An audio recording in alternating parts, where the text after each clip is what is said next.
Bismillahirrahmanirrahim. Assalamualaikum warahmatullahi wabarakatuh. Di video kali ini admin kembali berbagi informasi buat rekan-rekan semua terkait dengan kenaikan gaji. Oke teman-teman ya, kenaikan gaji. Jadi silahkan disimak videonya dengan baik, jangan di skip agar tidak salah dalam memahami informasi yang admin bagikan. Jika ada suara-suara berisik, abaikan saja. Nah, di video kali ini yang akan admin bagikan ada di info teman-teman ya, yaitu pastinya dari Menkeu dan juga dari Mendikdasmen. Jadi kita langsung saja ya, karena kita sudah berada pada website resmi Kementerian Keuangan. Oke, kita download ya. Pemerintah melalui Menteri Keuangan dan Menteri Perencanaan Pembangunan Nasional atau Kepala Bappenas melakukan pembahasan kerangka ekonomi makro dan pokok-pokok kebijakan fiskal tahun 2025. Ingat ya, tahun 2025. Kita langsung saja mengunduhnya teman-teman ya. Kita lebih baik baca secara lengkap. Kebetulan kita sudah masuk pada web resmi ya. Ini website resminya. Oke, kita simak bersama-sama terkait hal ini. Nah, ini dia kerangka ekonomi makro dan pokok-pokok kebijakan fiskal. Oke.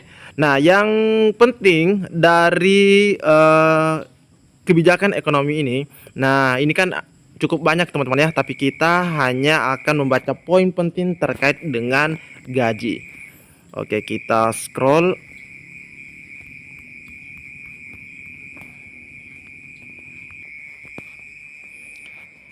Nah, di sini kita lihat dulu kebijakan fiskal 2025 untuk mewujudkan visi Indonesia Emas 2045, akselerasi pertumbuhan ekonomi yang inklusif dan berkelanjutan. Nah, kita lihat di sini program unggulan teman-teman ya. Nah, di sini kita bisa lihat program unggulan. Nah, di program unggulan ini peringkat pertama pendidikan berkualitas. Nah, pendidikan berkualitas ada 2 poin, peningkatan gizi anak sekolah, penguatan mutu sekolah untuk lead and match. Terus kesehatan berkualitas, efektivitas program JKN, akselerasi penurunan stunting dan kasus penyakit menular. Terus ada pengentasan kemiskinan dan pemerataan. Jelas teman-teman ya, pengentasan kemiskinan dan pemerataan. Nah, di sini kalau kita lihat, kita di poin keempat ya, di pengentasan kemiskinan. Di sini ada petani makmur, nelayan sejahtera, IKN. Terus ada juga IKN. Terus ada pertumbuhan ekonomi tinggi. Nah, membutuhkan APBN sehat. Oke, teman-teman. Nah, ini asumsi dasar ekonomi makro. Jadi dia dasarnya di sini. Dan di sini kita lihat ada pembicaraan pendahuluan ya. Ini semacam target. Oke. Oke, di sini ada pertumbuhan ekonomi, inflasi, nilai tukar, suku bunga, harga minyak mentah, lifting minyak, dan lifting gas. Sasaran dan indikator pembangunan. Oke, kita lanjut. Nah, di sini kita juga lihat uraian pendapatan negara dan hibah 2025, PDB, terus pembicaraan pendahuluan RAPBN. Oke, di sini belanja pemerintah pusat, transfer daerah, keseimbangan primer, defisit anggaran, pembiayaan investasi, rasio utang. Oke, kita lanjut.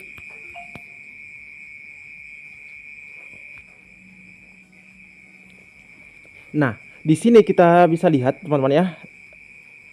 Kita lihat di poin 5.2.2 terkait kebijakan belanja negara. Secara umum, kebijakan belanja negara diarahkan untuk penguatan kualitas belanja agar efektif untuk mendukung belanja pegawai yang merupakan instrumen penting dalam peningkatan kualitas pelayanan publik dan tata kelola yang semakin efektif dan efisien. Melalui belanja pegawai, melalui belanja pegawai yang berkualitas, reformasi birokrasi dapat didorong untuk meningkatkan produktivitas ASN. Kualitas implementasi reformasi birokrasi ditandai dengan efisiensi birokrasi, kualitas pelayanan publik yang terstandarisasi, serta pemerintahan yang baik, bersih, dan berwibawa. Oleh karena itu, Pengelolaan belanja pegawai menjadi krusial untuk mendukung terwujudnya pengelolaan pemerintah yang prima serta aparatur negara yang profesional. Nah, kita lihat teman-teman ya. Nah, di sini secara umum kebijakan belanja pegawai pada tahun 2025 konsisten melanjutkan proses reformasi birokrasi ke arah adaptasi pola kerja baru yang memanfaatkan TIK untuk mendorong produktivitas.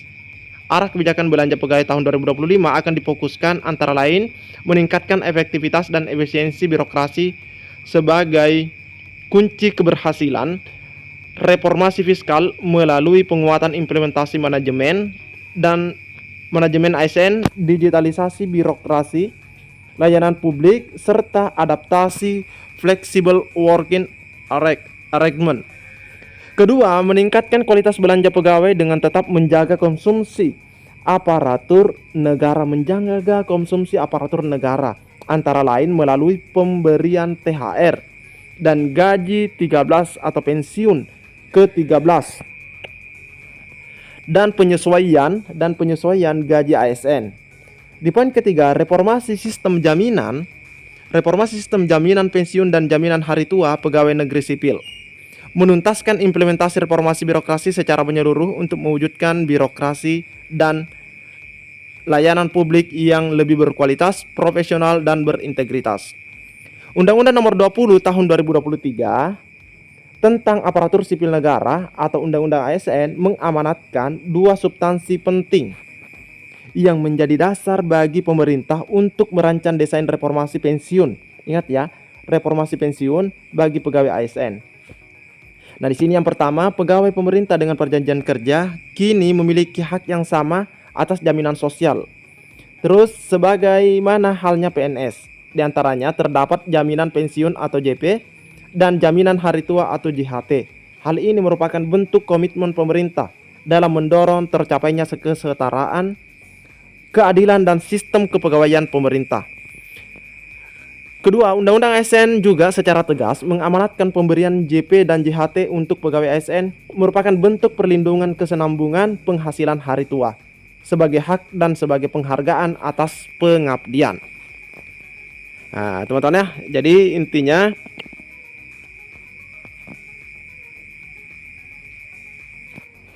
di sini kita lihat selain itu terdapat kesenjangan tingkat RR antar jabatan di mana RR cenderung lebih rendah untuk tingkat jabatan yang tinggi.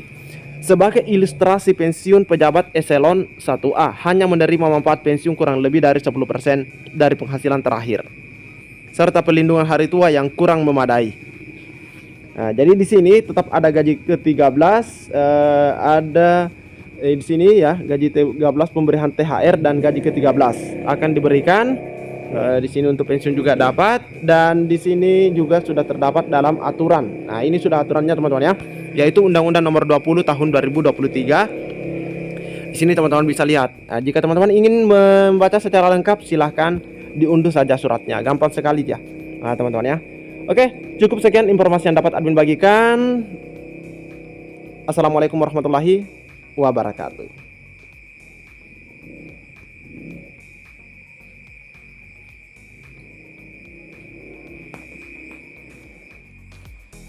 Nah, selanjutnya terkait dengan gaji guru ASN naik 2025 ya, mulai 2025. Jadi setelah kita tadi cek yang dari Menkeu, nah kita lihat lagi ada info dari Mendikbudrismen ya. Ini Selasa 26 November teman-teman ya. Oke, kita lihat. Gaji guru ASN bakal mengalami kenaikan mulai tahun 2025. Hal ini ditegaskan langsung oleh Mendikbudrismen Bapak Abdul Mukti. Kenaikan gaji guru ini disebut Abdul Mukti diumumkan langsung oleh Presiden Prabowo Subianto dalam acara Puncak Peringatan Hari Guru Nasional IA 2024 yang diselenggarakan pada tanggal 28 November 2024. Nah, siap-siap ya tanggal 28 November. Nah, ini nanti akan disampaikan katanya bakal diumumkan langsung oleh Presiden Prabowo pada tanggal 28 November. Guru PNS itu kenaikan gaji sesuai dengan gaji pokok, menghadap Prabowo di Istana Kepresidenan pada tanggal 26. Nah, ini kita lihat tadi ya foto dokumentasinya, dia menghadap dengan Pak Presiden. Nah, lanjut.